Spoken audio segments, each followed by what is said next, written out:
এটা তো একটা প্রেডিকশন আমাদের কাছে আছে, কিন্তু সব প্রেডিকশন তো আমরা ডিসক্লোজ করতে পারি না। আপনার এই প্রশ্নের উত্তর আমি একটাই দিতে পারি, সেটা হলো যে হাদি এখনো বেঁচে আছে। গুলির কিছু অংশ মাথার মধ্যে থেকে যাওয়া মোটামুটি অসম্ভব, কারণ হলো আরেকদিকে ছিদ্র হয়ে বের হয়ে গেছে, মানে গুলিটাই বের হয়ে গেছে। আমরা অপারেশন যেটা করছি সেটা হলো যে মগজ তো আঘাতে একদম টাইট হয়ে গেছিল, মগজ আমরা খুলিটা একদিকে খুলে দিচ্ছি যাতে মগজটা নরম হয়। হাদিকে কিন্তু আমরা পাঠাতে চাইনি, আমরা এখানে আইসিইউতে আমরা রাখতে চাইছিলাম। এটা হলো আমাদের চাওয়া যে ঢাকা মেডিকেলে আছে, এটা একটা মানে একটা অ্যাপেক্স ইনস্টিটিউট, এখানে অপারেশন হবে, সবকিছু হবে, কিন্তু আইসিইউ সাপোর্টটা আমাদের এখানে কিন্তু একটু ভালনারেবল, কারণ আমরা এখানে অ্যাটেন্ডেন্ট কন্ট্রোল করতে পারি না। অনেস্টলি স্পিকিং, আমরা অ্যাটেন্ডেন্স কন্ট্রোল করতে পারি না, কারণ কালকে যে পরিমাণ মানুষজনের ভেতর দিয়ে আমাদের এই মেইন অপারেশনের কাজটা সারতে হচ্ছে, এটা হরিবল। এটা দুনিয়ার কোনো জায়গাতে এরকম এক্সাম্পল কেউ দেখাতে পারবে না। করিডোরে, ওটিতে, ইভেন ওটির আশেপাশে সব সিভিল ড্রেসে লোকজন ছিল, আমরা এটা না করতে পারি নাই।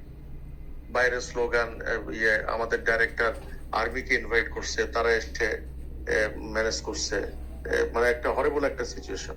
জি স্যার। এখন এটা একটা কারণ, এবং আমরা চাচ্ছিলাম যে পেশেন্ট সিএমএস এ যাক। সিএমএস এ আমাদের যারা নিউরোসার্জারি কলিগস আছে তাদের সাথে আমরা কথা বলছিলাম।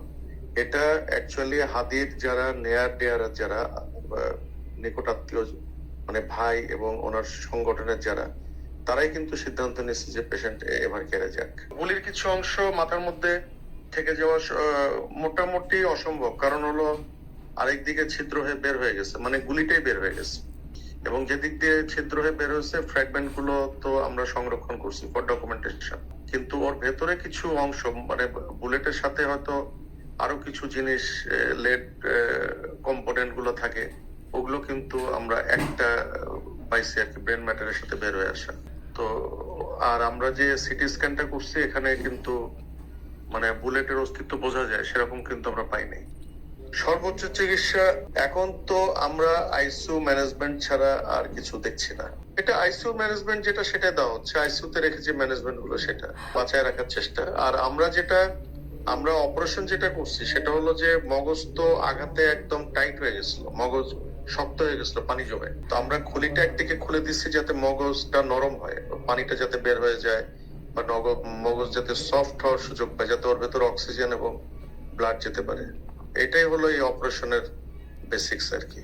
চিকিৎসা বিজ্ঞানের ভাষায় এটা তো একটা প্রেডিকশন আমাদের কাছে আছে, কিন্তু সব প্রেডিকশন তো আমরা ডিসক্লোজ করতে পারি না। আপনার এই প্রশ্নের উত্তর আমি একটাই দিতে পারি, সেটা হলো যে হাদি এখনো বেঁচে আছে।